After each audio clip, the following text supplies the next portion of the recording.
Kalau Anda mau merasakan nikmat dalam beribadah, maka sembahlah Allah, jangan sembah yang lain. Ya. Artinya kita bisa dalam ibadah itu bisa ada penyimpangan, ya, dalam beribadah. Yang pertama penyimpangannya adalah takut kepada selain Allah. Kita melakukan sesuatu itu bukan karena takut Allah, tapi karena takut kepada selain Allah. Yang kedua, penyimpangannya dalam ibadah itu adalah karena kita menyembah ibadah itu sendiri yang jadikan tujuan. Ya, akhirnya kita hitung itu, kata kita, nah, katanya kalau sholat ini jadi begini. Katanya kalau ini begini jadi begini, nah ini kok nggak begini? Nah itu. Nah iya itu maksudnya. Ya, malam tahajud pagi-pagi bukan malah dapat nikmat, malah dapat musibah.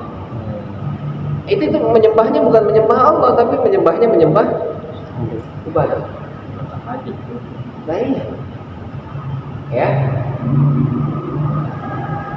Jadi kita berbangga diri dengan ibadah yang kita lakukan, ya, merasa besar dengan ibadah yang kita kerjakan, seolah-olah ibadah itu adalah tujuannya. Padahal ibadah itu bukan tujuan, sekali lagi ibadah itu hanya sarana untuk menyampaikan kita kepada tujuannya, yaitu siapa?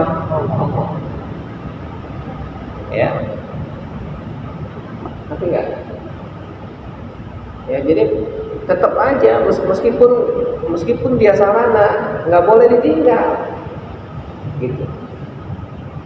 Ya, tetap wajib, nggak boleh. Nggak ada orang kagak sholat nggak bisa. Wajib sholat itu nggak boleh ditinggal. Nggak bisa nyampe dengan sholat, nggak bisa. Mutlak. Ya, itu dari pastikan. Jika ada orang nggak sholat, maka bisa dibilang kafir. Sarannya dipakai aja belum nyampe. Nah iya makanya, apalagi nggak dipakai. Walaupun makom wali. Walaupun makom wali. Dia ngaku wali, kalau dia nggak sholat maka walinya wali murid. Sholatnya di Mekah lagi. Nah, sholatnya di Mekah itu wali santri. Wali Ada nih. Iya. Lurah Ya, itu mah. nggak ada Pak. Jadi orang itu untuk melihat orang itu benar apa enggak, dia dari sholatnya aja udah. Kalau dia nggak sholat, udah berarti istidraj. Kata Imam Ghazali di kitab yang lain, kata Syekh Abdul Qadir Al-Jilani bilang, kalau Anda melihat ada orang yang terbang, ada orang yang jalan di atas air, tinggal lihat sholat enggak dia. Kalau dia nggak sholat, berarti namanya istirahat. Kalau dia sholat, bisa jadi itu karomah. Begitu kan? Jadi patokannya adalah sholat. Cerita yang masyhur yang dikisahkan, yang sering saya ungkap itu, yang Abdul Qadir Jilani itu pernah ketika zikir mendengar suara Allah, saya ini Allah. Kata Syekh Qadir, ya Allah, ente hebat, ente udah sampai kepada makom, ente banyak, ente banyak, gitu. Salatnya ente betul, ya. Akhirnya kata suara itu, ya udah, dengan itu akhirnya saya putuskan Anda udah nggak wajib sholat lagi. Kata Syekh Abdul Qadir, katanya, oh ente setan ente, bukan Allah ente, kata Syekh Qadir. Kata dia, saya Allah lah, katanya ente tadi percaya kan di awal. Nah iya percaya di awal, sekarang nggak ada. Kok bisa begitu? Nah iya, karena kewajiban itu nggak pernah putus.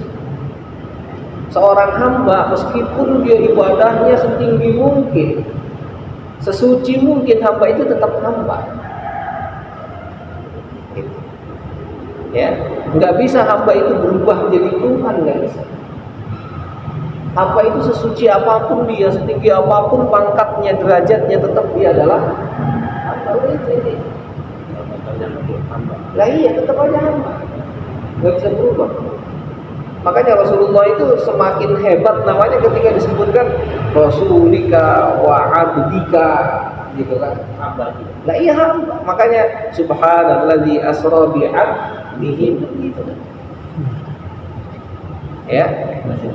Jadi nggak ada orang sekarang semakin dia suci, semakin dia bersih, terus dia berubah jadi buat Tuhan. Lah nggak bisa. Semakin dia suci, maka semakin dia sadar bahwa dia adalah hamba. Makanya saya Abdul Qadir bilang, itu takut setan. Ini kata dia, kok bisa tahu? Bagaimana ceritanya kok bisa tahu? Lah iya, Allah nggak pernah menggugurkan kewajiban. Seorang hamba semakin dia suci, semakin dia bersih, maka dia semakin sadar bahwa dia itu adalah hamba.